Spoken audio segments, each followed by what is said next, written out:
Dahil kakaunti lang yung butong natagpuan po doon sa Taal Lake. Alam nyo kung saan daw po pinahanap? Ha? Saan po yung tinuro ni alias Totoy? Sa sementeryo daw po, mga kabayan. Kung di ka ba naman isa't kalahati? Ha? Natural, nandiyan ka sa sementeryo, marami kang butong makikita dyan. Diba? Ito naman si Rimulya, ay, di nga, oo nga. Doon nga sa may sa may sementeryo, may nakuha kami mga buto. Natural po! Sementeryo po yun, sir. Di ka ba? Engot ka ba? Pag sinabi ko ba maghanap ka ng pandesal, sabi, ay, maraming pandesal. Doon sa bakery. Di ba? Ay, may natagpuan po kaming pandesal dito sa bakery. Natural bakery yun eh. Ganun lang rin po yung logic doon. Ito mga kabayan, pag-usapan nga po natin, ito pong sinasagawa pa rin pong paghahanap doon nga po sa missing sabongero.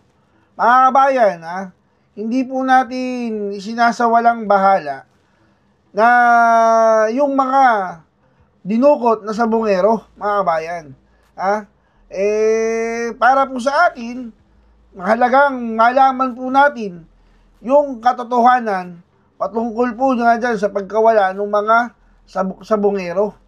Pero mga kabayan, ang nakakatawa lang po kasi mga kabayan, tila bagay parang nagiging joke time na po yung paghahanap dyan sa mga missing sabongeros na yan. Bakit po? Una sa lahat, yung alias Totoy po pala, na nagsasabing siya po ang may alam ng lahat. Una sa lahat mga kabayan, di ba? Siya nga po daw yung inutusan na magpaligpit doon sa mga sabongeros. Ibig sabihin mga kabayan, inaamin po niya na siya po ang may dahilan kung bakit nawawala yung mga sabongeros. Ibig sabihin, siya po yung prime suspect. Ngayon mga kabayan, dahil sa kumbaga itinuturo niya di umano yung pinaka-mastermind, ngayon, siya po ay naging witness, ginawang witness, neto ni Boying Rimulya, yung prime suspect, doon pa lang mga kabayan Hindi mo ba?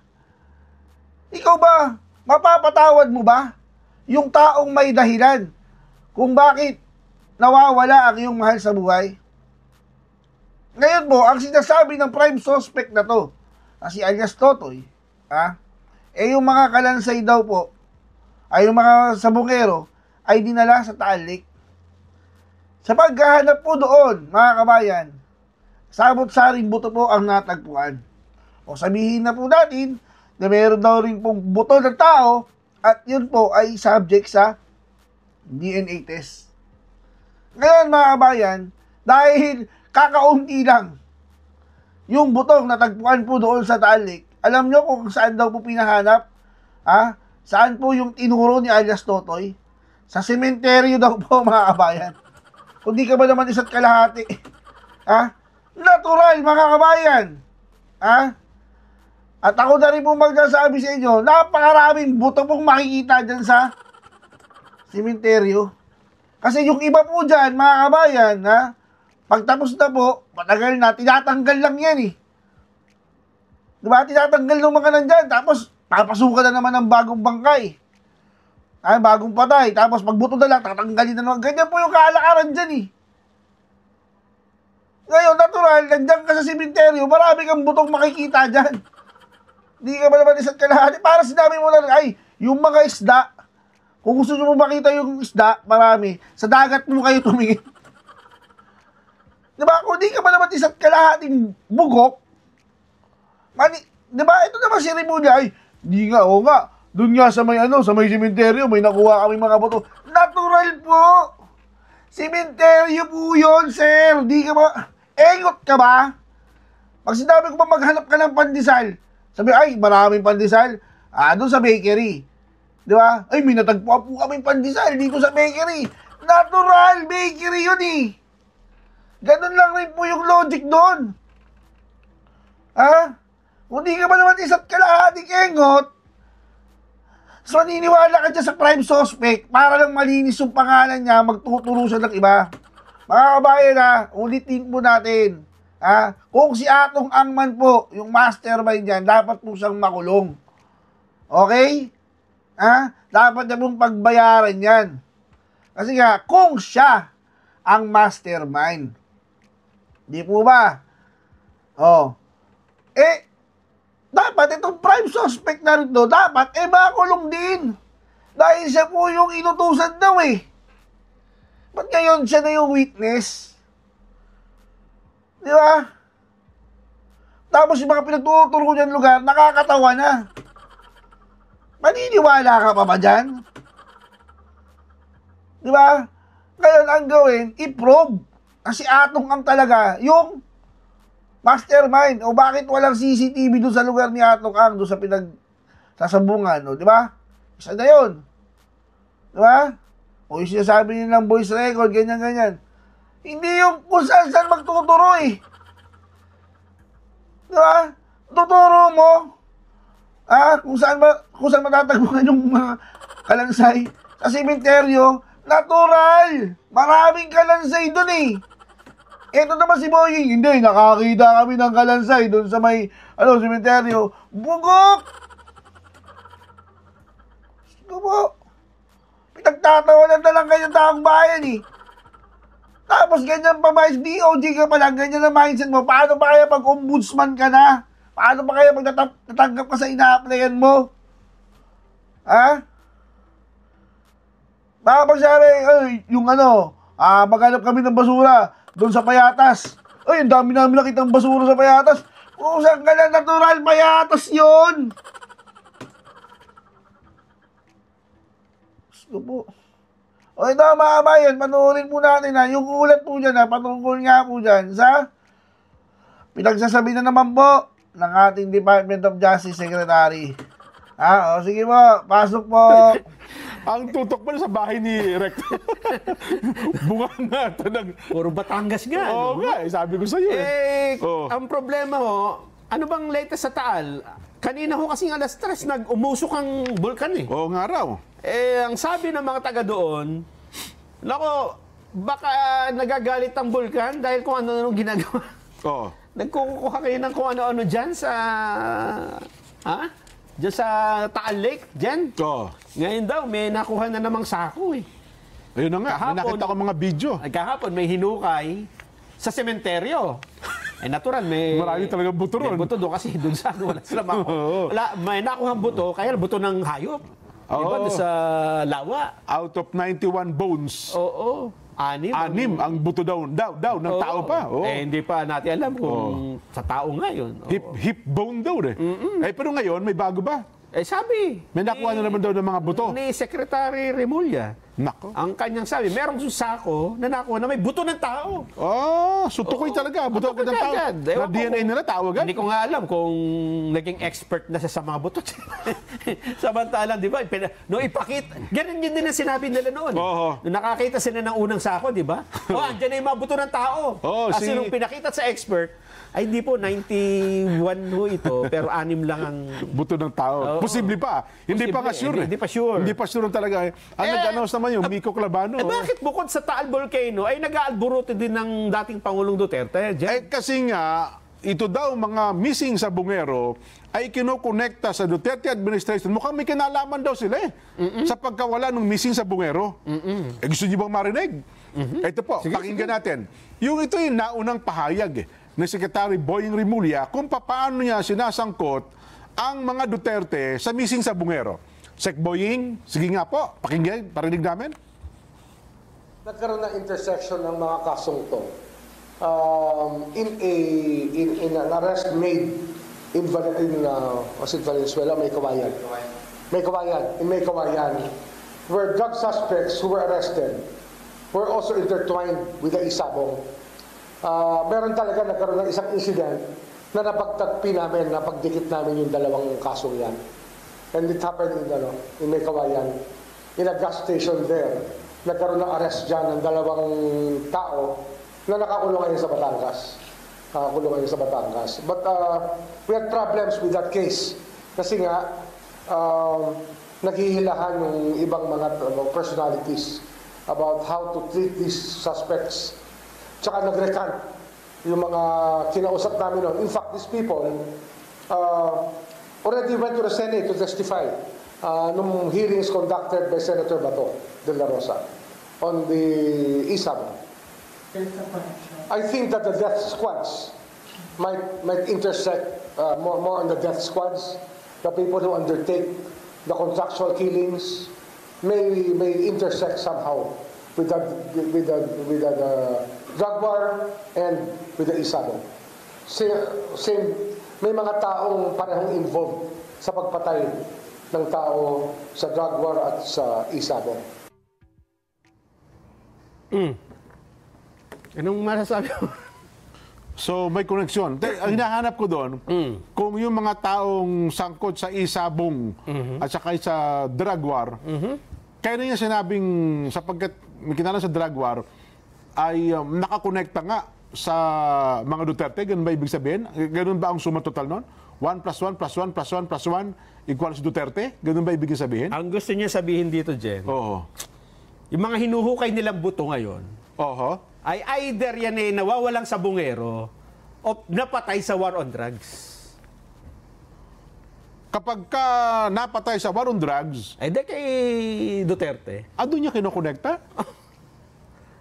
Oo. Kaya sila naguhukay ngayon, hindi na lang dahil sa nawawalang sabungero. Naghahanap sila ng ebidensya na ibibigay sa ICC. Hindi ba?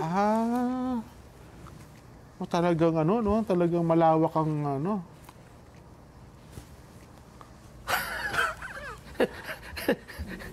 Kasi tinan mo, hindi niya talaga pwedeng i-connect sa nawawalang sabungero ang dating Pangulo kasi sa mahabang panahon, hindi naman, wala naman talaga, di ba? Oo. Pero yung mga nahuhukay, eto sa ako, analysis ko na ito, ha? Pero yung mga nahuhukay na, halimbawa, ginawa nila yan, DNA testing dyan. Oo. Hindi yan sakto dun sa mga nawawalang sabungero. Sabi, mismatch. Oo. Sasabihin nila, baka doon naman ito sa mga nawawalang drug pusher. Yung Drug addict. mga mga namatay. naging biktima ito ng ng hit squad, mga ganon. Kasi ang kanilang teorya, yung pumatay, di umano, sa mga iton, yung sabungerong nawawala, ay yan din ang mga pumapatay doon sa war on drugs. At kapag war on drugs, si Duterte ang yung nagputos Si Duterte yan. Duterte yan, di ba?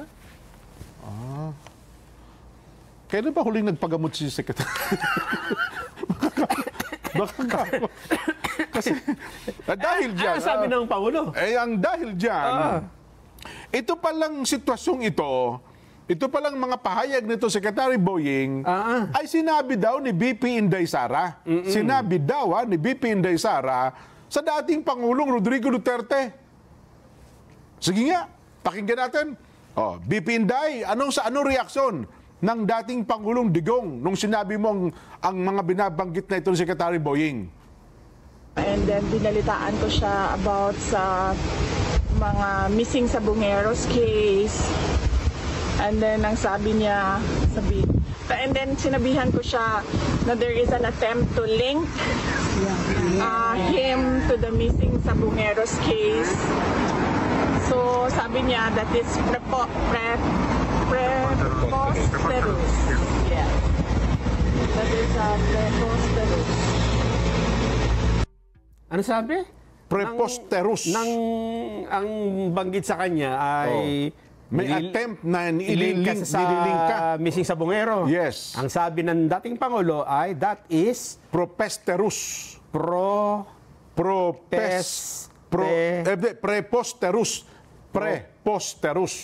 Preposterous. Oo.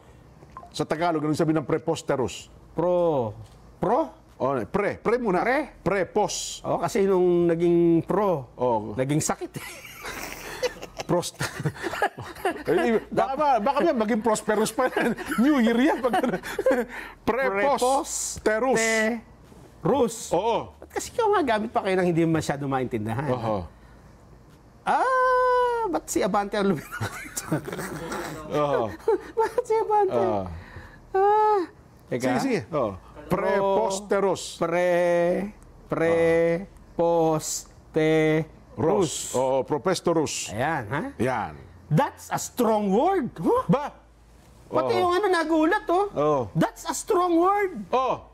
It means something is utterly absurd. Oh. Absurd.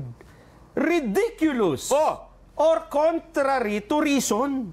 Ayun. Ayun. In Tagalog, translate mo sa Tagalog, yun, ano? Yung utterly absurd Oh. ay tahasang... Ano ba yung absurd? Oh.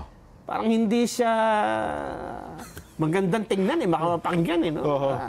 Yung ridiculous, ito yung kalokohan. Yung contrary to reason ay taliwas ito sa tamang Taliwas sa katotohanan. katotohanan. Oo. Ayun. Kaya ang tatanong pa to, yung kausap ko Oo. Could you tell me what you find preposterous? Oh, kita mo na. I'm here to help.